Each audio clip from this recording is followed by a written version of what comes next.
So what are we talking about today? Oh God, we've got a right mix. We've got tampons, toxic tampons. We've got ejaculation. Wow. We've got coffee, and we've got exercise. Boring. Exercise boring. Tampons. Compared to tampons. Ejaculation. And ejaculation. Did you know that coffee and caffeine increases the intensity of orgasms?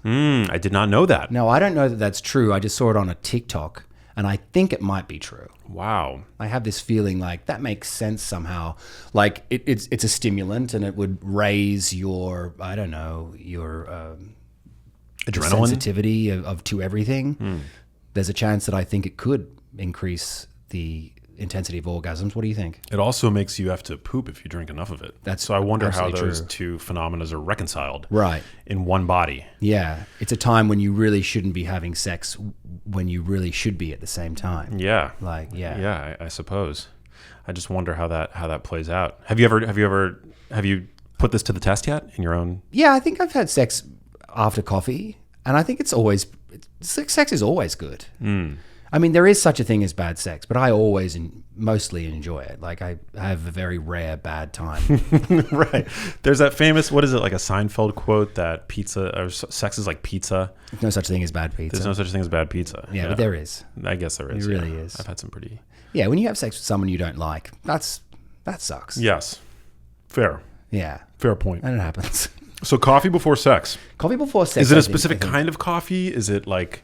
No, I just think the general stimulation of caffeine is what does it. More and more, I just find that any kind of supplement, I'm like, does it contain caffeine? If it contains caffeine, it's going to do something to me. That's what I love about caffeine. It works. Well, what's interesting is that, like Viagra and related compounds like tadalafil and these drugs that are typically used for erectile dysfunction, obviously, which is important for achieving sexual intercourse, are also now being looked at as a means of boosting exercise, adaptation to exercise. There was one study that found that sildenafil boosted muscle protein synthesis. Wow.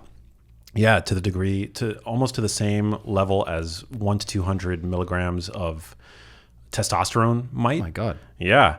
And they're now looking to see if it might play a protective role in terms of neurodegenerative disease. I know that there was an observational study that found that sildenafil use was associated with reduced risk for Alzheimer's disease. So it's just interesting how this drug that we associate most often with sex has all these potential other side hustles. Yeah. And so interestingly with coffee, which is also an ergogenic exercise boosting aid, among other things, might actually increase sexual, have some kind of sexual outcome effect. Do you think that Viagra and all these other drugs that were associated with sex are great because they increase blood flow to the brain and the body, and that's why it's working to help the brain?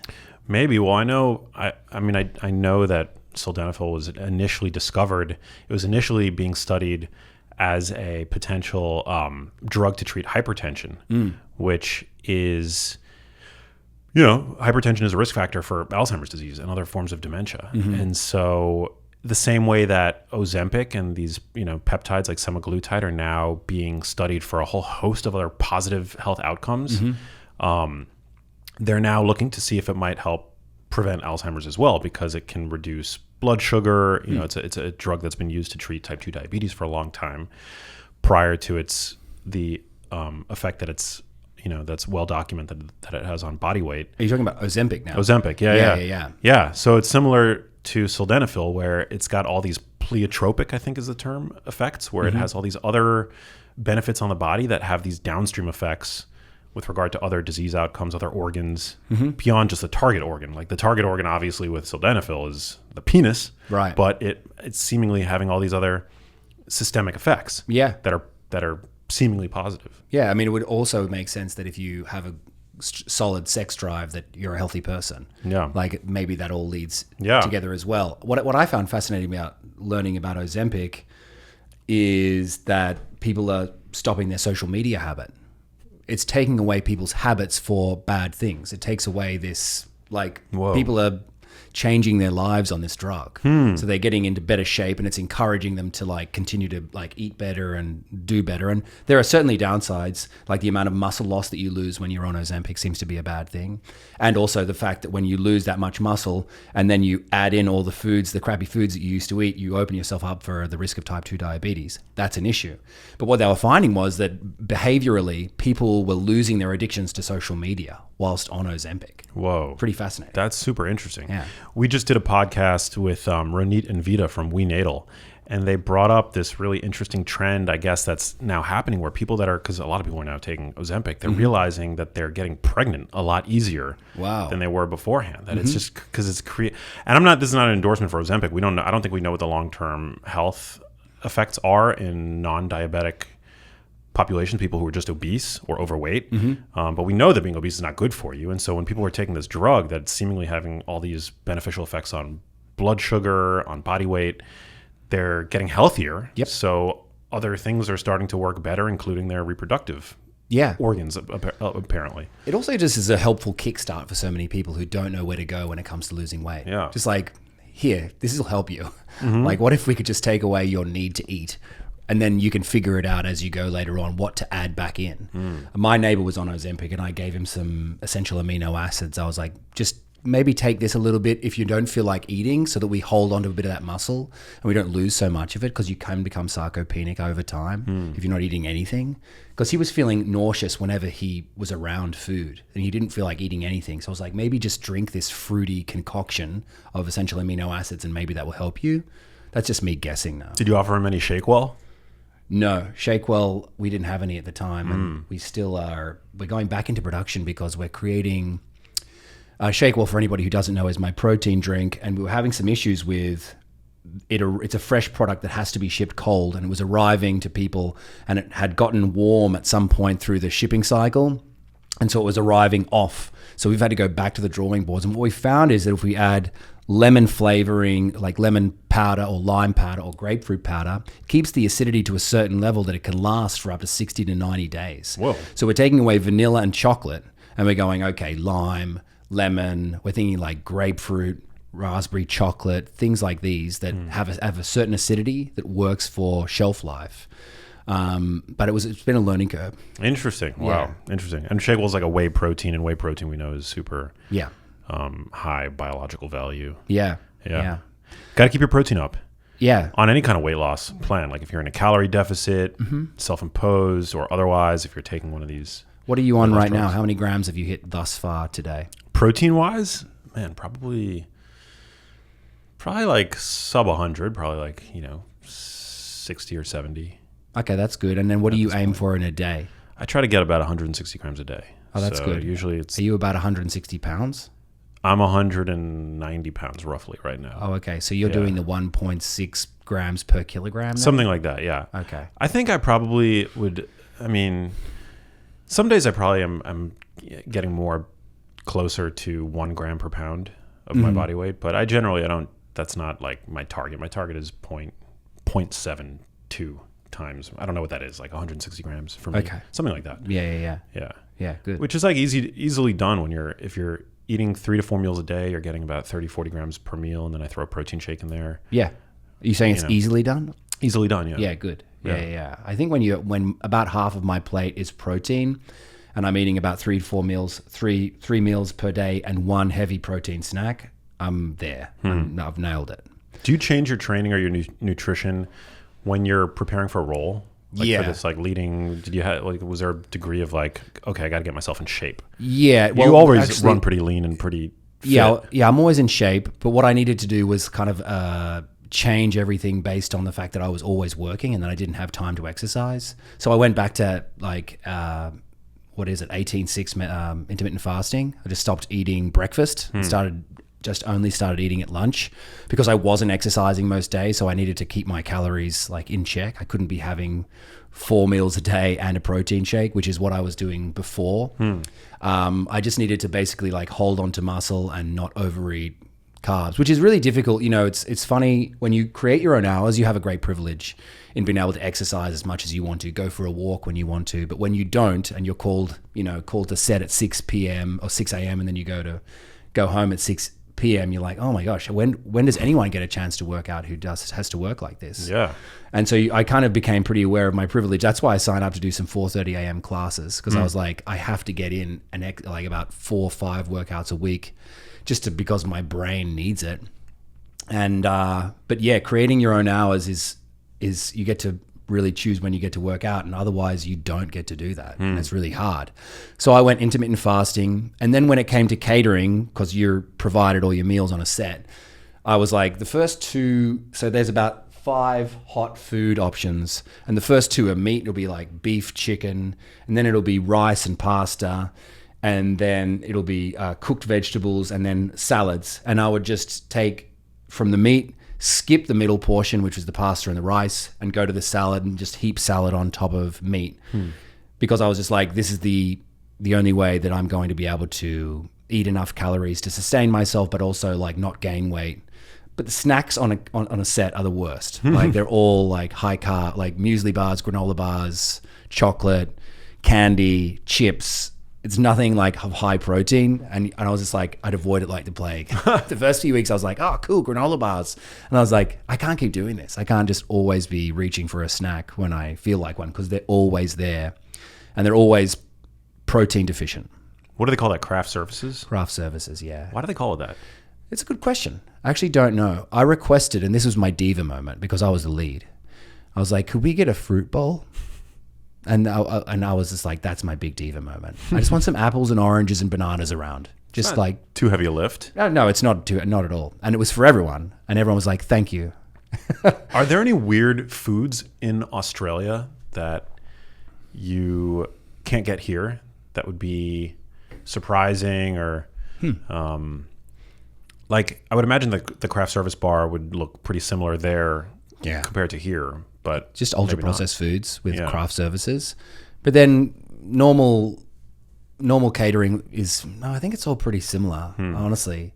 We just eat more lamb than maybe Americans do. Interesting. Lamb is much more prevalent in New Zealand and Australia than it is here. What about kangaroo? Is that actually commonly eaten? No, it's not commonly eaten, but it is a very lean meat. And they are a pest, seen as a pest to farmland over there, so you don't have to feel too bad about eating them. They are really cute, though. Yeah. They're cuter than a cow or a pig. Yeah. But I went to New Zealand on my way back, and I tell you what, that farmland is farmland that if I was a cow, I'd want to live on that farmland. It's just beautiful rolling green hills. It's just like impeccable. It looks so beautiful. And they're all so happy, those cows. Like if you go to the side of the road with those cows and you moo, they all come over to you. Wow. They must be just so happy living their lives. I get meat sometimes from First Light Farms. Yes. Which they're from New Zealand, right? That's Is that right. where the meat comes from? Yeah. About 2 hours outside of Auckland. Wow. It's just a beautiful part of the world. If you ever get the chance to go to New Zealand, steer clear of the cities. They're so boring. And go outside of the cities to the farmland and to the mountains. South Island is where The Lord of the Rings was shot. Actually, the North Island is where Hobbiton is. Hobbitown. The Hobbits. That's where is in the North Island where Really? I was. Huh. And that is what it looks like. Rolling green hills. Wow. Filled with cows. It's beautiful. Wow. Yeah. Did you ever watch Flight of the Conchords? I did. Yeah. I was a big fan. Yeah. Back in the They're day. Yeah. Yeah, New Zealand breeds a certain self-effacing humor, like Taika Waititi and those guys. They're just so funny. Yeah. I love that dude. What's his name? Taika Waititi. Yeah. That guy's great. Yeah, he's very funny. What was that that movie that he did? It was like the vampire docu. Yeah, In the Shadows. Yes. Is it We in the Shadows or In the Shadows? Something like that. Anyway, terrific. And they got a So TV good. show now that I haven't got a chance to see, but people love it. Yeah, based on the same thing. Well, glad you're back. Cool, man. Very happy to be back, mate. Yeah. Let's talk about ejaculation. We may as well start there. You know, there's a trend online that talks about holding on to, no FAP November and things like that, the longer that you hold on to without ejaculating, the longer you'll last in bed or the more your testosterone goes up and all these things. So this study looked at, hold on a second. Where the hell are we? Okay, 120 healthy subjects were enrolled in a prospective randomized trial. People in Group A engaged in sexual intercourse after a 10-day abstinence for 3 months.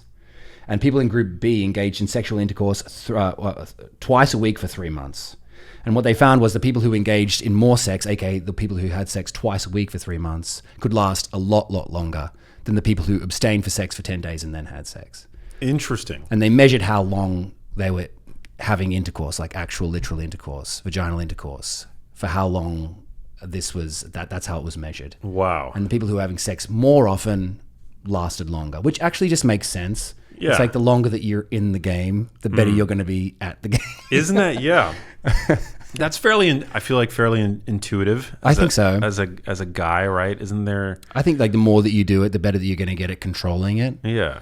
Yeah. Whereas if you haven't in a while, you're more excitable, probably. Yeah, you haven't been there for a bit, and it's like, wow, what's this wonderland? Yeah. And you're going to maybe last a little less long. This is one of these studies that I feel like it's like, did we really need a study? Yeah, that? I mean, scientists have to have their fun too, you know, and this is a moment like that. It's like, well, let's do this for fun, you know. But Metabolic Mike is a guy I follow online who posted it, and Dave Asprey, who's a big fan of withholding your ejaculate, commented on it and just said, this is like not a fair trial. And what is the argument in favor of holding your ejaculate? There's talk of it like increasing your energy. So essentially, every time when a man does ejaculate, he loses a certain amount of energy. He wants to have a nap. Is it prolactin, I think, increases after you ejaculate? That increases in your body and makes you want to have a nap. And so Dave Asprey talks about that. He also talks about how if you withhold your ejaculate, your testosterone goes up. He also talks about how don't not have sex for 10 days like these guys did. Have sex, just don't ejaculate, and see what effect that can have. Is that called edging? It would be if you're getting to the edge, which is another cool thing to look at. Ben Greenfield did a great article on how to last longer in bed, and one thing he encourages guys to do is to masturbate for about 10 to 45 minutes, right, and go between 5 and 9, which is an arousal scale. So 10 being ejaculating, 1 making a sandwich. Go between 5 and 9 and just hang out there for as long as you possibly can, and kind of learning how your body reacts to when you get up to that 9 level and needing to pull back. And so that's what he calls the 5 to 9 is a way to learn what your body does so that you can pull back when you're having sex to last longer. So learning to relax the body, essentially. Wow. Yeah. That's very interesting. Now, Dave Asprey's whole thing is based on the Tao, though, the Tao of love and sex. Tao, it's spelt, but it's pronounced Tao. And basically what he talks about is ejaculating maybe once every 2 weeks or once a month, depending on your age. The older that you are, you should ejaculate less often. The younger you are, maybe every week or once every 2 weeks. I've experimented with this, and I find that there's a certain level where you don't need any more energy, sexual energy or testosterone. You should probably ejaculate. You know, that's what they found with No Fap November, was that after a week, it didn't the raise in testosterone from not ejaculating was enough, and it didn't get any better from there. So it was just like, you should probably be coming once a week. So they found that it modulates testosterone, like by not ejaculating, you actually are increasing. That's what they say. That's what they say. I'm intrigued by that. I mean, does your testosterone? It would make sense because assuming you've found a mate, right? Like there's probably a cost at having your testosterone running on high octane all the time, right? Right. Like from an evolutionary standpoint, that probably in men increases risky behavior because you're going out, you're trying to procure a mate. Once you've found that mate and you're ejaculating, you know, that's kind of like what evolution has programmed as your essential role. Yes. In terms of the evolutionary. And so you can kind of relax around your partner and be with them, and yeah, so it makes sense that testosterone, it would be, you know, to preserve to reduce risk, you know, risk of physical harm, injury, whatever. It would just make sense that your testosterone would go down and allow you then to like not be thinking about other mating opportunities and be able to focus more on the mate that you've procured. Yep. And the eventual offspring that you've created. Yeah, that makes sense. Like when you do become a father, your testosterone does drop naturally. And it'll naturally drop because you won't sleep as much as you used to. And you'll be more tired and more irritable just generally. So your testosterone will drop. But it does make sense because it's time to bond with your children. It's not time to be aggressive and to be out looking for anything. Wow. I certainly, I think, have experienced that, or at least a softening in general. I can cry in movies much more like easily than I used to ever be able to. Wow. I'm much more emotionally attuned than I ever was ever since having kids. That's interesting. Yeah. I Maybe wonder, a little too often. Has it changed your body at all? Strength levels? Honestly, I think I've never worked. I think I've just been consistent always. So I've never seen a drop. Maybe that's where like dad bod comes from. You know, maybe that's like an explanation for. Yeah, I mean, well, dad bod would come from a few different places. A, you're eating more food because you don't want to waste the foods that your kids aren't eating, and they don't eat 3/4 of the things you give them. So then you eat that, and then also you don't want to work out because you don't feel like working out, and you don't think you have the time, you don't have the stamina to exercise. That's where the dad bod comes from. Yeah. Wow. Very interesting. There is a benefit to ejaculating more regularly, though. I think it leads to higher sperm quality. Yeah. Because you're constantly generating sperm, and the sperm that you're generating and ultimately expressing is fresher, right? For lack of a better term. That makes sense. Also, I wonder about the prostate. I imagine that the prostate gets exercised when you ejaculate, so that's probably better to have, an active prostate rather than an inactive one. In fact, I think that older men are even told to ejaculate more often for their prostate health. Wow. Yeah. So interesting. Should we go from there to tampons? Let's go from there to, yeah. Tell you Perfect what, segue. The tampon thing is absolutely amazing to me, and you posted about it, and that's when I started looking into it. But basically, there's a new study published in the Environmental International, and tests found lead in 30 tampons from 14 brands that were purchased from major online retailers. Stores in the US, UK, and Greece is where they came from. The analysis looked for concentrations of arsenic, barium, calcium, cadmium, cobalt, chromium, copper, iron, manganese, mercury, nickel, lead, selenium, strontium, vanadium, and zinc. All 16 metals were found in one product. Wow. Now, what I found interesting about this is that they didn't let you know which products they tested, which I was like, well, why wouldn't you just let us know and let us make our own decision? But essentially, this woman, Jenny Shearston, who's a postdoctoral scholar at the University of California, Berkeley, said, we don't know if they're doing any harm. We don't know if any of these chemicals are leaking into the body. And I was like, well, still, you should give people the option to not buy them. But I don't think she wanted to create a bunch of fear surrounding tampons. But I also think you should give people the option whether they're going to be fearful or not. Maybe provide them with the information that you have. Also, I found it funny. She was like, we don't know if it absorbs into the body via the vagina. It's like, yeah, it's not like vaginas are known for absorbing anything. Like, right. That's exactly what they do. Furthermore, it would be, she even said this, it would be more dangerous if they do absorb it because it won't pass through the liver. It won't be filtered through the liver. So any of those chemicals would be possibly doing more harm. Wow. Yeah. Yeah. If I were a woman, I would be, opting for organic. Yes. Cotton tampons. Yes. Because that's scary. We certainly don't have all the details. I've heard some criticism to that, to those headlines. I didn't read the study, but I read one of the articles that was posted, and I saw our friend Dr. Suzanne Gilbert-Lenz, who's a OBGYN physician. She posted something critiquing the headlines and the fear that was subsequently generated by those headlines, that the medium in which they extracted those heavy metals was orders of magnitude more acidic than the vagina. And so you can't necessarily extrapolate from that study that the metals that were identified in those tampons would be, released in the vaginal environment, because it was extracted under a very specific context, a very highly acidic medium. Okay. All that being said, absence of evidence is not evidence of absence. So just because we don't yet have evidence that those chemicals, which we now know are present in certain tampons, just because we don't yet know that those can be extracted under physiologic conditions in the vagina. Yeah. Now that we know that they're there, if given the option between, a product that has those metals in them or a product that, is likely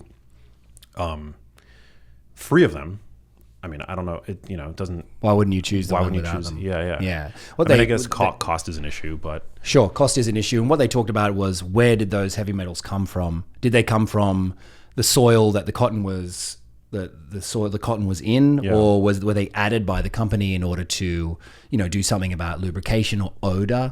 Some people were talking about that, the possibility that that's where the heavy metals came from.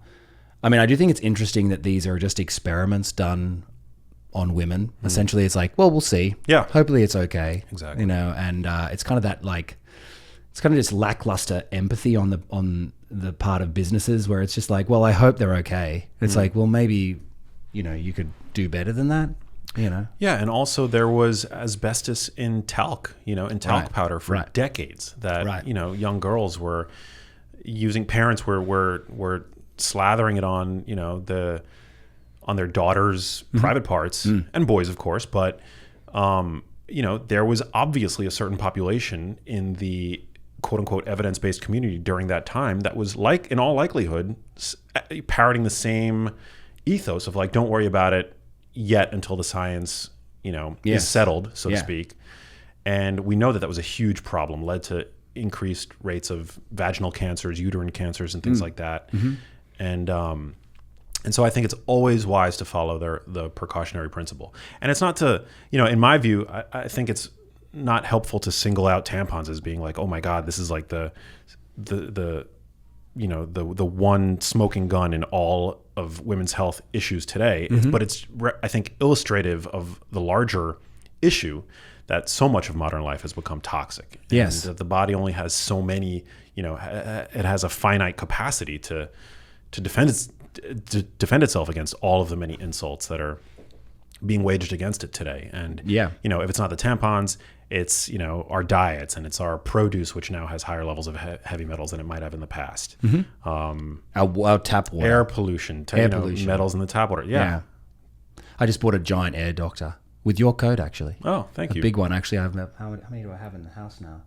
This will be my fourth. Because I'm just slowly accruing more and putting them in different places, one in each of the boys' rooms and one in our room. And, you know. Look, I think we're obviously very privileged. We can afford these kinds of things, right? But we also live in Los Angeles, Yeah. which is not a privilege in so many ways because of the air pollution, because of all the cars, and also because it's a valley which traps all that smog in this place. And also the tap water is dreadful here. And, you know, like you said, like more and more of this just keeps being found out. What about our friend Cami Lasker, who just posted about formaldehyde in hair straightening products, which when heat is added to it creates a gas that's completely toxic for the body. And so these women who are giving out these hair straightening treatments having to wear these huge masks, that tells you something. Tells so you something.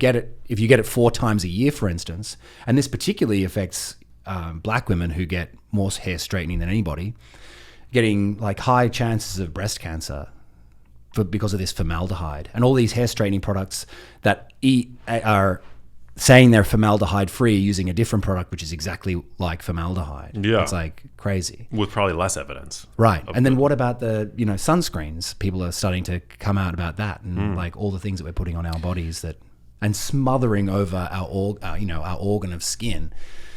And you just go, wow, what chance do we have? You've really got to like sauna.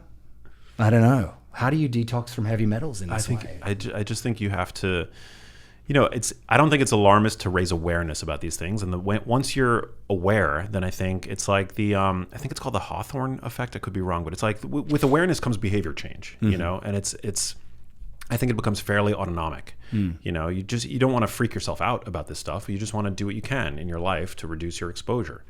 The grand irony of it all is that a lot of these, you know, women's products marketed to women cost more, right? Because of the pink tax, right? Which is like shocking. Women are paying more to be poisoned. Yes, it's and crazy. Also the, you know, for instance, the tampon heavy metals, if they were added because, you know, to stop odor, it's like, yeah, well, vaginas have a smell. You know, it's like, does your vagina smell? It's like, yeah, all vaginas smell. Do they make fragranced tampons? I don't even know. Well, the part of like what they're saying is that the zinc may have been added in order to stop the odor of a vagina. Whoa. Or look at all douching products. That's all preying on the insecurities of women. That's what they're doing. Like, they're all like, oh, they're fragrance with lavender and all this stuff. And by the way, that odor would probably otherwise get you some dates. Right. It's pheromones. It's probably fine. But they'll make you feel insecure about it. Like, oh, have you got this issue? It's like saying, oh, are you tired when you wake up?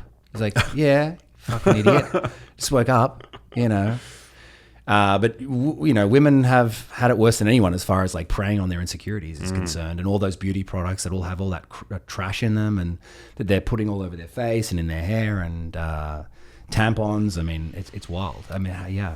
It is crazy. I was just on Joe Rogan's podcast talking about the link between paraquat and Parkinsonism. And the company that produces paraquat, it's a Chinese company. Paraquat's banned for use in China, but they export it and we use it here. Our farmers use it here. And it's been known by this company for decades that it enters the brain. It's a mitochondrial poison that in animals, it's in lab models, it's literally used to create Parkinson's disease. Epidemiologic studies have shown dramatically increased risk between exposure to paraquat occupationally, for the farmers, and risk for Parkinson's disease. And I've gotten a ton of emails at this point and DMs from farmers like, this is widely used in our farming community and we had no idea. Thank you for spreading awareness about it. And similar to like formaldehyde and these like hair coloring products and the like, it's crazy. And it's mind-boggling to me that there are people today on social media that take the stance of like, don't worry about it, it's okay. I'm sure they're taking care of us. Yeah, right. I'm sure they'll let us know if it's anything dangerous. Yeah, right. It's like, what? No. Exactly. You have to do, gosh, I was about to say it. You have to do your own research. Yeah. You have to look into it yourself. No, you do. And decide Absolutely. if because I don't think anyone's coming to help you. I don't think anyone's really going to come and let you know, hey, we fucked up. That could kill you. Yeah. I think they'd rather cover their ass than admit to it. But what is paraquat? What do they use it on? They use it on cereal grains. Oh. I believe they also use it as a desiccant to dry out certain crops prior to pre-harvest. So like oats, I think cotton potentially. It's widely used. I don't know, all the grains and products that it's used on, but yeah, it's still being used in the United States. Why does the United States, do you think, why are they more open to using risky ingredients in their food and everything else that other nations are like, we won't take that risk? Because of, I think, corporate lobbying, because of, I think our FDA is a lot more friendly to corporations than equivalent governing bodies, regulatory bodies in other countries. For example, in Italy, they don't use glyphosate. It's illegal to use glyphosate as a desiccant. So I believe its use is legal as an herbicide. But unlike here, glyphosate is used it's used to dry out wheat and it makes it easier to harvest, essentially. That's illegal in Italy. And so there's a lot less lower levels of residue. This is what, based on an afternoon of research. So, I'm sure if I'm wrong, somebody will let me know. But in Italy, you can't use it for that purpose. And so the grain is different there. So the wheat is different. And I think this is probably one of the reasons why so many people, this is an anecdote that you hear all the time, products that normally would have given me problems, digestive or otherwise, here in the US, like pasta and things like that, pizza. I was in Italy this summer and I felt totally fine while eating the same things. Yes. So yeah, I think that, that's probably it. And then also these other herbicides are being used, I think, increasingly because of glyphosate resistance that's developed amongst weeds and pests and things like that. Well, they develop glyphosate resistant grains and things like that. Like scientists have developed grains that are resistant to glyphosate so that they can spray glyphosate on them, and the glyphosate kills everything but the grain. And that's probably not a great thing for a human body, like to have this genetically modified plant. I spend like 0% of my day worrying about glyphosate and things like that. And certainly not everything that I eat is organic. I'm not like one of these organic lunatics where everything has to be organic. Yes.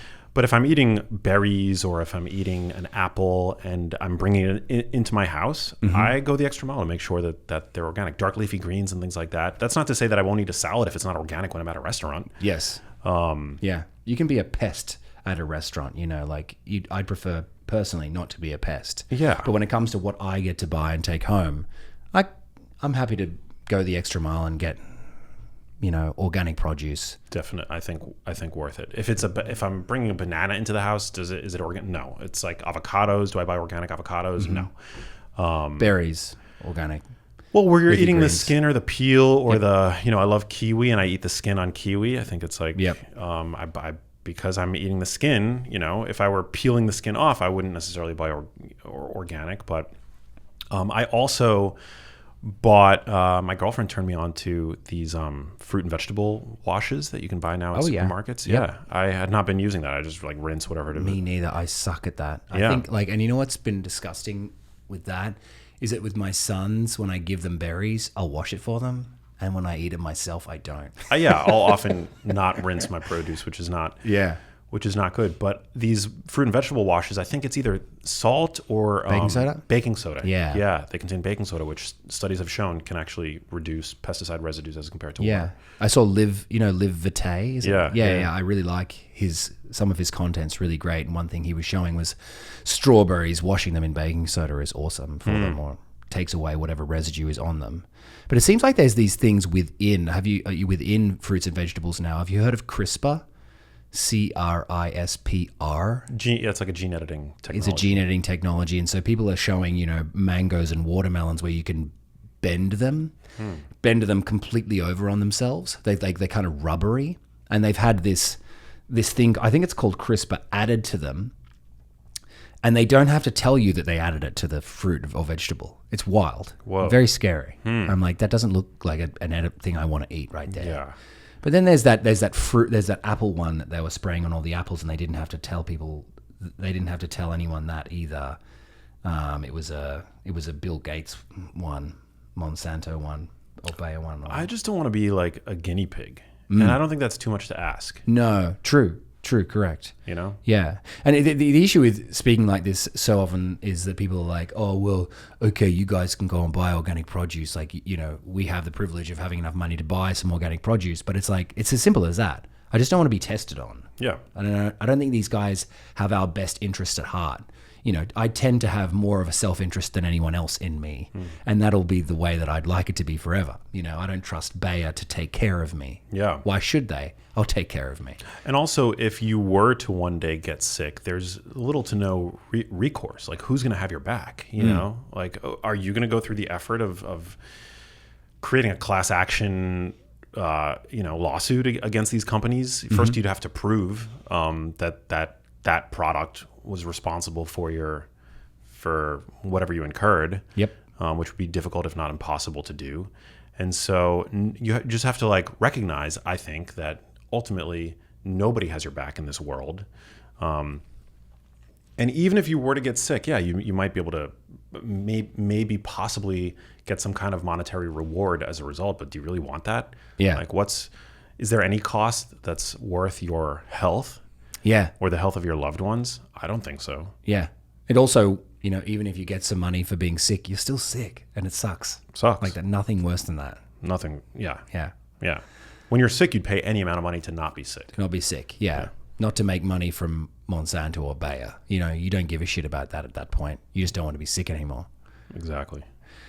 Let's talk about coffee, because one thing that everyone talks about online is waiting 90 minutes before you imbibe your first cup of coffee. Did you read this study? No. It's a really excellent study on all things caffeine. It's like, should pregnant women be drinking caffeine? Is caffeine dehydrating? Does it help with gains? Oh, wait, I think I did read this. It's a long one. Yeah. It's a really excellent look into caffeine and coffee and what it does for you, its side effects and so on. And something that we've been hearing often is waiting a little while before you have your first cup of coffee. Essentially, the idea is that in the morning, your cortisol peaks, which is essentially what wakes your body up, and it'll peak. And then if you have caffeine within that first hour or so, your peak is prolonged. And they said that when that crashes, which will be around 2 or 3 in the afternoon, you can have a 3 o'clock crash. That's the I guess that's one of the mechanisms of which it works. It's basically, people are like, wait 90 minutes and you won't feel a crash at 3 p.m. I've always thought it's funny because it's like, you will always have a crash after lunch. That's just what's going to happen. Like, you've been up all day, your body's probably going to get tired, and you're going to have a crash around that time. Anyway, this study is basically saying that is all not true. And even if you wait 90 to 120 minutes after you wake up and have a cup of coffee, that will just peak your cortisol again, and then it will eventually drop, and then you'll just have the crash that you didn't want to have if you drank it within the first half an hour of waking. When do you drink coffee? I drink it soon after I wake up. I mean, I drink like a glass of water first, and then, probably within like probably like 20 to 30 minutes after I wake up. Yeah. I'm having my first cup. If somebody, like if my wife or mother-in-law goes out and I wake up and there's coffee there, I'll probably drink it straight away. Usually I'd like to have a glass of water, but I was one of the people who took this 90 to 120 minutes thing in, and I didn't drink coffee religiously for that first. I was like, no, it can't possibly. I'll get a 3 o'clock crash. And then when this study came out, I was like, oh, this is interesting. What I think is natural to me, though, when I thought about it, I was like, okay, well, stuff that science. That's a lot of nonsense. But I do feel like I'd like my body to wake up on its own and not get the further cortisol peak that caffeine gives you, and just kind of like let the body do what it does and then give it a little boost later, maybe when you need it. You know what I mean? Yeah. Because I don't necessarily feel like I need it straight away. I don't need the boost right then and there. Right. Because also when I wake up, sometimes I'm with my kids, and it's like, you don't need caffeine when you're with kids. Like, you don't need to be thinking about anything further than what you're thinking about. Like, it's quite you just need to be at the level of the kids at that time. But when I like to sit down and work, that's when I want to tuck in, which is usually about 90 minutes after waking up. Yeah, I don't feel I'm not tired when I wake up. I just like it's more of like a dopamine jolt for me. It's so good, isn't it? Yeah. I love waking up looking forward to my coffee. I always look forward to it. Yeah. It's part of why I wake up. I saw this there was this great tweet. Somebody tweeted or posted on X, I don't drink coffee to wake up. I wake up to drink coffee. It's spot on. It's so true. I mean, what really got me going on this was Bulletproof, when I used to put, a tablespoon of butter into my coffee. Of course you're looking forward to that. Like a tablespoon of butter in coffee. It's so good. It's so delicious. Of course I was like, so it just pumped me up to get up. Now I'm looking forward to any kind of coffee, but it really is like the best part of my day sometimes. I think the issue was that he made so many health claims around buttery coffee, bulletproof coffee, that it's sort of become a bit of a punching bag or something within the wellness world. Right. Everyone laughed at all the things that it couldn't do, really. But just in terms of like a delicacy as a way to jazz up your morning coffee, it's delicious. Yeah, like you like half and half? Check this out. Like this is full and full. It's so good. It is satiating. I mean, it is satiating to some degree. Yeah. And there's good things in butter.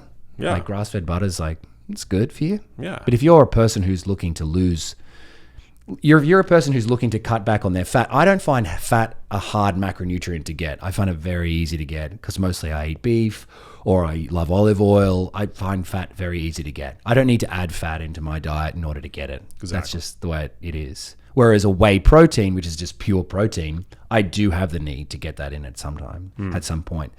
But yeah, I mean, for years I drank like butter and coffee. I loved it.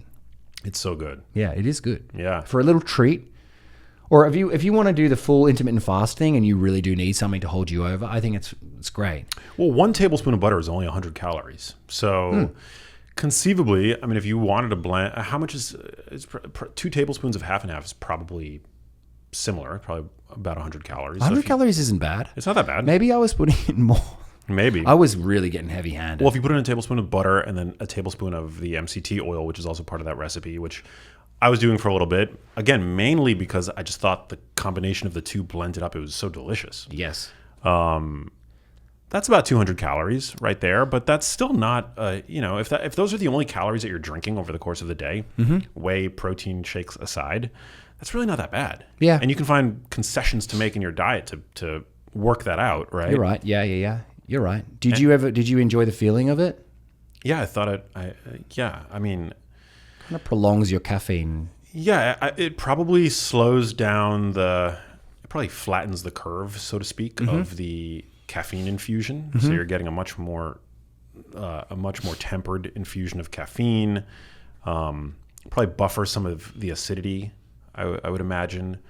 And whenever you consume fat with anything, it slows gastric emptying. So it's like slowing the rate of absorption of the coffee. And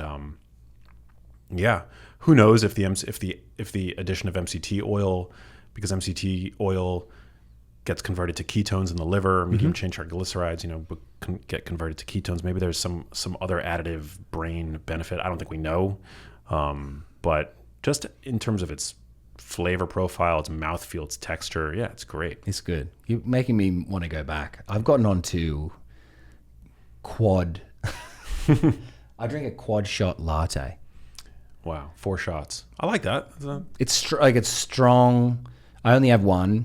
It gets me through through to the afternoon. That's about 2. I have an espresso, and each Nespresso nice. pod has, I think it's like 60 milligrams of caffeine. Oh, that's nice. So that's only about 240. That's not excessive. No, it's not that much. Yeah, 240 milligrams of caffeine. But also, I like the taste of coffee. I don't really like the taste of milk so much. Like, I want to taste the coffee boldly through the milk. So that's why I have 4. And I want to be able to sip it over a long period of time, which is why I get a latte. I do cold brew black most days these days. And I do lately, so have you had Pop's Bagels? Is that on Melrose? It's, there might be one. There's a few in LA. Okay. They make the best gluten-free bagel I've ever had in my life, period. It's such a good gluten, and as like a Jew from New York, I feel like my standards are fairly high. Yeah. It's a fantastic bagel. Wow. Gluten-free or otherwise. But it just so happens to be a gluten-free bagel. It's made with, I think, like rice flour and psyllium husk, which is great. You're getting some added fiber in. And so I put a tablespoon of butter on that. It's like 10 out of 10. Yes, I've been having that. Do you take psyllium husk as a supplement? Not regularly, but I do have it in the house, and I do think it's a great supplement, yeah. And so, like, you don't even eat enough vegetables in a day, maybe you'll pull out the psyllium husk? Yeah, or if dinner, if my dinner didn't really have a good fiber source, for whatever reason, I'll add some psyllium husk to that. I have a good friend, Craig, who he's been having like all kinds of like GI stuff going on. I know he's had he's had issues with like, his bathroom habits and stuff. I don't know the extent, but he told me recently actually that adding psyllium husk to his diet regulated his digestion in a really profound way. Wow. It's like been a game changer for him. Wow. Every night, I'll do like a tablespoon or 2 of psyllium husk. I feel like whenever I've gotten into psyllium husk, I've eventually gotten some gastric distress from it. And it's actually, and I've either had it without food or something, or I've had too much of it. And it like for a day, I'll have like gastric distress. It'll be kind of hurt me. You know what I mean? Rumble tummy, like yeah. So I've asked a few people about it, and they're like, maybe dose slowly. Like don't dose immediately, like big on it. Have you ever let psyllium husk like sit in a cup? No. For a couple minutes to kind of turn to gel. Yeah. Okay. It's very actually impressive what that thing turns into. Right. After a few minutes in water. It's like chia seeds. It's pretty amazing the way the chia seeds immediately like do that, like flour. It's wild. Do you ever have chia seeds? Are you a fan of them? I used to, not so much anymore. I'm not like a big chia seed consumer, but psyllium husk I think is great. What about if we're going to talk about fads, we're going to go from psyllium. If we're going to go from chia seeds to what were those berries? Acai? No, not acai. Goji berries. Like legit or not? I love those. Really? Yeah, taste wise, flavor wise. I don't know about the nutritional benefits, but do you like them? Taste wise, I thought they were average, but I was like, apparently it's got 10,000 times the amount of antioxidants than green tea. This is back in the day of like fads. I was into it. I was like, give it to me. I was like coconut water. I was obsessed, I was doing coffee enemas and shit like that. Damn. I went down the fad. I got into the fads. I liked them. Coffee. What are the benefits of those coffee enemas? Well, there's people who still do them. People are obsessed with them. They were, and it is one of the best caffeine highs you'll ever have in your life. It's a weird way to get it. Yeah. And it's really good. And then, if you have a genetic predisposition to colon cancer, that's why Ben Greenfield does it, because he does have a genetic predisposition. He does it, I guess, a couple times a month. But apparently it stimulates the prostate. Yeah. Does it? Yeah. But he thinks that it's a way to reduce chances of colon cancer. Interesting. Yeah. I know that coffee seems to reduce risk for colon cancer, but consume the conventional Let's way. hit it straight on. Yeah. Yeah. Can I tell you something weird I did the other night? Yeah, please. Speaking of putting things up your butt, I got home and I'd been in Australia for 4 months, and then came back, and I was like, okay, I need to go to sleep, and I'm going to put this 5 milligram melatonin up my butt, and I did, and I went to sleep. Wow. How about that? It was like a pill? Yeah. You just stuck it up your ass? Yeah. Wow. I was like, let's get it. If we're going to do it, may as well do it well. Did you have your wife do it for you? Nope. Did it myself. Because that could have been a fun... It could have been a fun thing. We've never really done that. Frankly, I've never really done what I just did, like what I told you I just did. It was weird, but I had a great sleep. You were just like, let's try taking this pill, sticking it up the bum. Well, I'd heard about melatonin suppositories, which go up as high as these suppositories go up to as high as 100 milligrams. Whoa. Really strong ones, particularly for moments like this with jet lag, is when people say you don't have to take melatonin all the time. In fact, you shouldn't. But if you are going to do it, when you have jet lag is a good time to do it, because it sets you on, the correct sleeping pattern. And I was like, well, I'd heard about these suppositories, and I was like, I'll just do it myself. This is a tablet, and I'm just going to shove it up my butt. I've never used a suppository of any sort, so I don't know. Are you supposed? Does he just you put it like right in past the gate, or do you have to You just push it past the gate? Wow. Yeah, it doesn't have to go in very deep, as far as I know. Well, because I wonder if oral melatonin. I wonder if there's evidence that oral melatonin, if that actually passes the blood-brain barrier, and if not, maybe it is a way to get more melatonin or any melatonin. I just hate to find out now that wouldn't work. Yeah, Luke, that was a placebo. There was no way that worked on you. Have you done it again since? No. Just that once. It was a weird thing to try that I was like, let's just give it a go. You were just feeling frisky and wanted some quality sleep. Number 1, wanted quality sleep. Number 2, intrigued. Let's see what happens. Wow. Yeah. Very interesting. Yeah. So they make melatonin suppositories. They do have a really high melatonin rate too, knocks you out cold type thing, 100 milligrams. Crosby Taylor came over to my house a few months ago and was like, I was like, I take this melatonin every so often. He's like, don't be afraid of melatonin. You can have as much of it as you want. I'm like, really? I feel like it, I don't know what your opinion on it is. I feel like you want to be as reliant on your natural production of melatonin as possible. Yeah. Without using a synthetic. Well, yeah, I don't know how it works with melatonin, but I know TRT tends to shut down your own endogenous testosterone production, or at least reduce it. Right.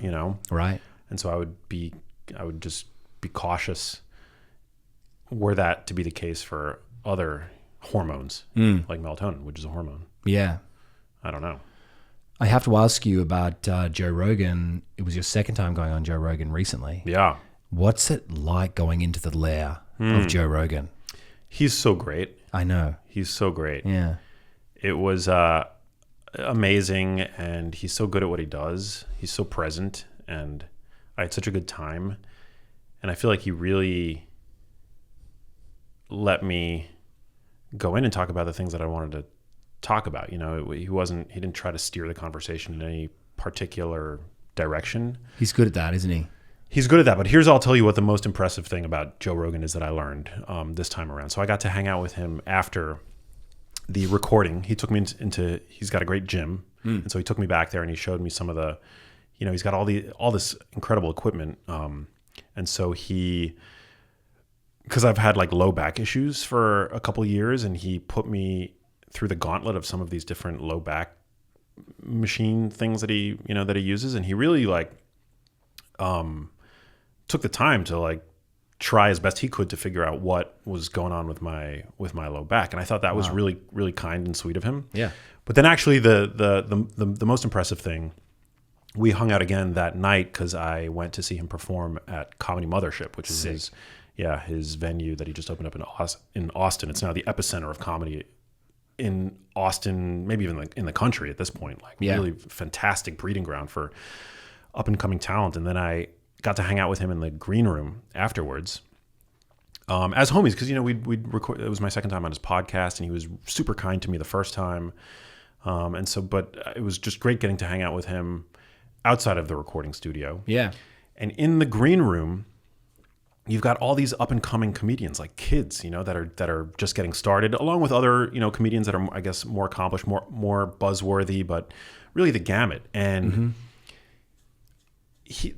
he's so present with everybody. Like no matter if you're just a kid starting out, like on the comedy circuit, or you're somebody who's got significant buzz around you, or what have you, he was just as present with the. I saw him. I was like, it was so cool to see that he was just as present and congratulatory and generous with his advice, wisdom, whatever, with a kid that I would imagine he would be for Elon Musk. He's just who he is, and so incredibly gracious and just like a really stand up dude. Yeah. No, he's got a sterling reputation. Yeah. Like no one talks shit on him. Yeah. Who knows him, nobody can talk shit on him. And also he's so successful. Like he's seen meteoric success in his podcast with his career, and the energy that he has, just to like, I mean, he obviously loves and is brilliant at what he does, but like, I would think that most people when having reached a certain point of monetary success would like kind of slow down and rest on their laurels of what they've achieved, right? Yeah, enjoy the money. Yeah. But he's still so in the trenches of comedy and that world. And it was just so cool to see and so inspirational. And because you can go out and like, you hear about people like Conor McGregor who, now worth $100 million, and being a multi-millionaire and then getting punched in the face is a really terrible thing. Like, it's like, why am I getting punched in the face? I have $100 million. And you think about Joe Rogan, like you can go out on stage and bomb and people are like, you suck, you're not funny. Like he risks that every time he goes on stage and does stand up and continues to do it despite having all the money that he has. Yeah. It is impressive when people are like that. And he's a Renaissance man. He can do so many things. Yeah. Like his mastery of hosting and the discussion and conversation and all the things that he knows about of all the different subjects, his mastery of comedy, all his stand-up specials, and then the UFC, which he's like been one of the main people who's brought so much viewership over the years and turned UFC into like a multi-billion-dollar business. So impressive. Super impressive. Super. Yeah. Yeah. I mean, I had a ton of respect for him before, and it just, magnified was magnified seeing him like literally there in his element, coaching in a way, these up and comers that were in the room with us, informally, but just out of the goodness of his heart and his desire to see comedy continue to flourish the way that, he's helped it to do. And just like I called him, when we began recording the last episode that I was on, I told him on air, that I thought he was a national treasure. And I really do think that. I think he's amazing. Yeah. Yeah. So cool. Yeah. So grateful. Sick. And it's so cool that you got to go and do that. Yeah, he's the man. Would you like to hear about exercise and its effect on cancer? Yes, please. It seems that there is, maybe you could do, and this is what some researchers in Sydney, this was published in the JAMA Oncology, JAMA. Yeah, JAMA. Researchers at University of Sydney's Charles Perkins Centre, they found this thing called, I think it's called VILPA, so it's Vigorous Intermittent Lifestyle Physical Activity. And essentially what they were seeing, it was for even people who didn't get a minimum exercise in of like 150 minutes a week, which is what the American Heart Association recommends to people, was seeing if we could get people to do something vigorous for even a short period of time. For instance, lifting shopping bags from the car, taking them to the kitchen for about 3.5 minutes to 4.5 minutes per day, even if it's intermittent throughout the day, what effect that would have on cancer risk. So they were using data from 22,000 people from the UK, and they measured their pulse essentially over the 7 days. So it wasn't very long. But what they found was that out of those 22,000 people, there were 2,300 cancer cases, and about 1,000 of those cases were cancers they think may be less likely if more physical activity was present. So about 92% of the VILPA, the vigorous exercise, lasted about 1 minute. And those who racked up 3.5 minutes per day appeared to be at 18% lower risk for cancer. And people who did 4.5 minutes of that VILPA daily was linked to 32% lower risk for physical activity-related cancers. So what they're saying is there's more research needed, but essentially vigorous activity, even if it's for a short period of time, is like anti-cancerous. Wow. So it's pretty amazing. That's a pretty cool effect size. And yeah. And so such a small amount of work, really. Yeah. I mean, we've had, I know you know our mutual friend, Joe Zundell, Cancer Daddy, been on the podcast in the past. I mean, he's so adamant that exercise is one of the major things that you can do to reduce risk. Yep. For so many reasons. I mean, boosting cardiorespiratory fitness, reducing inflammation, reducing blood sugar, mobilizing fluids in the body that don't otherwise have their own pump, like lymph fluid, which is crucial for immune function. Yeah. And so, yeah, that doesn't surprise me, but that's pretty cool. So that was just observational study, right? So like we can't draw strong conclusions from it. Yep. There's always the possibility of reverse causation, right? So somebody who is well and who's healthful is obviously going to be more inclined to act in a way that's more, I guess, vigorous over the course of the day. But yeah, I mean, wouldn't surprise me if that were a causal relationship. There's 2 more studies about this exact same thing, and what they found was essentially you can exercise for about 450 minutes per week, which is ideal, and the benefits for that are incredible. But if you add into that vigorous intensity aerobic exercise, it makes it even more ideal. So let me see what I've got here. But people who exercised a little, not meeting the current American Heart Association's guidelines of 150 minutes per week, but at least doing something, reduced their risk of premature death by 20%. Those who performed 150 minutes of moderate exercise per week enjoyed a 31% lower risk of premature death. But the greatest benefits came to those who exercised moderately, mostly by walking for 450 minutes per week, a little more than an hour a day. These people were up to 39% less likely to die prematurely than those who exercised. Wow.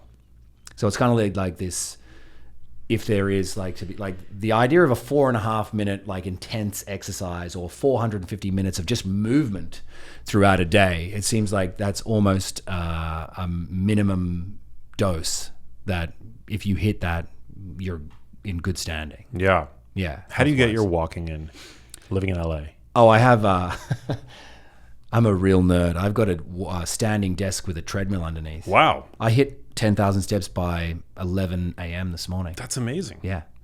I took a meeting, did some other work that took me about an hour and a half, walked the entire time, 10,000 steps. Is there like a brand of like walking desk? I used some shitty one off Amazon that cost me $300. I just wanted to check the weight, like so that there are ones that are for lighter people and are not for heavy people. So you got to check, because I think mine has a 300-pound max. So you got to make sure that you're wherever you are, that you get one of those, and then just start walking. And if you have to do Zoom meetings, for instance, it's fantastic for that. Typing, maybe not so. You can still walk slowly while you type. You probably mess up a few times, but just doing meetings, like you're getting in, like if you do a half an hour, you're doing like 4,000 steps in a half an hour meeting. Wow. And you're moving your body, and people might think you look like an idiot, but you're getting 4,000 steps in. Is it noisy? No. It's not noisy. I just wear headphones and nobody can really hear it. Is there an incline or it's just flat? No, just flat. You can go up to goes up to 4 miles.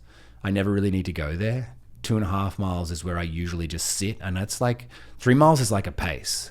Like you're walking at a pace. I look crazy if I'm at 3 miles on a Zoom. Oh, 3 miles per hour. Yeah, So because it's like really powering. You know, 2.5 is like really what you need to be at. Yeah. And in an hour and a half, as I said, like you can be at 10K. Yeah, it's pretty great. Wow. Yeah. But think about that for just, that's enough movement essentially for an individual per day, like 10,000 steps. Like 8,000 steps, they say, is the minimum for steps. And every 1,000 above that is even better.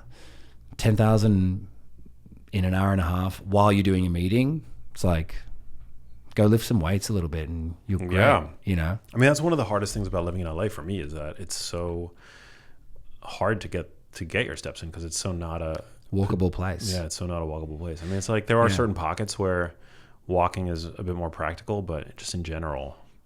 No one walks to get groceries here. Like you drive to get groceries. I spent a lot of time, I mean, back in New York City, I was just there, and it's so like effortlessly. By noon, you've gotten in 10,000 steps in New York. Yeah. And it feels so native to the New York experience, whereas in LA, it just feels odd.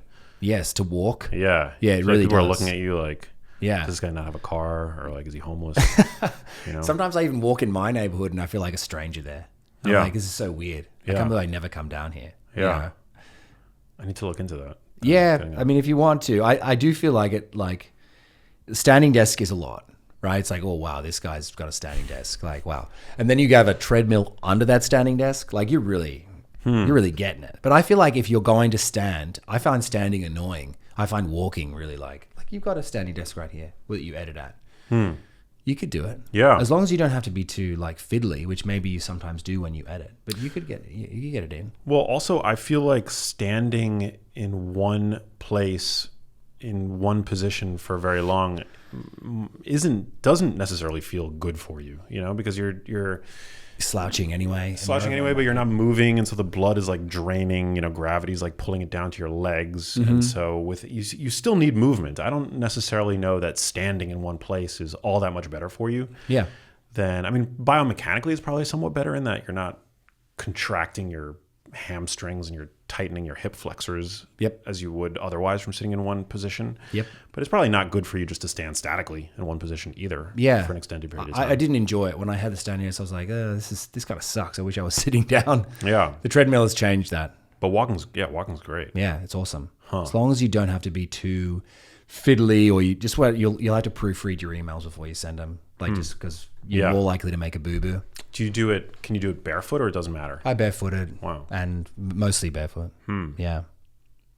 Good to know. Yeah, I recommend it. But also maybe not for everyone. But I mean, if you want to get it in every day, because I love seeing 10,000. I'm like, oh, good. Yeah. You know, I can chill now. Is that a Garmin or? I've got a Garmin here. It's very. I really like this thing.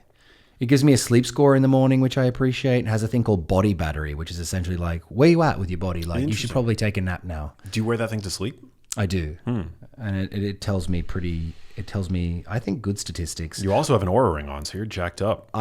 This doesn't work. This is just I don't charge it anymore. This is just my wedding ring now. But what I like is, I think wearing a wearable for a long period of time so it learns your body, and you can kind of learn, because they are obviously prone to make lots of mistakes.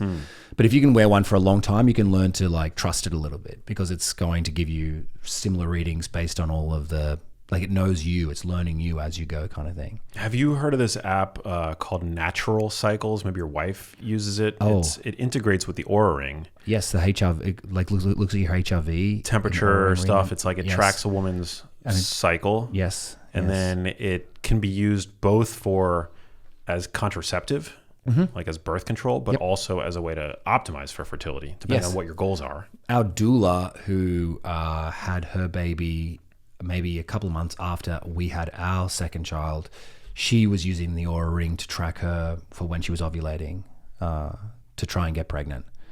So yeah, Oura rings can be used for that. I don't even know if you need the app on top of that. I guess the app will just read the data for you and tell you what's going on.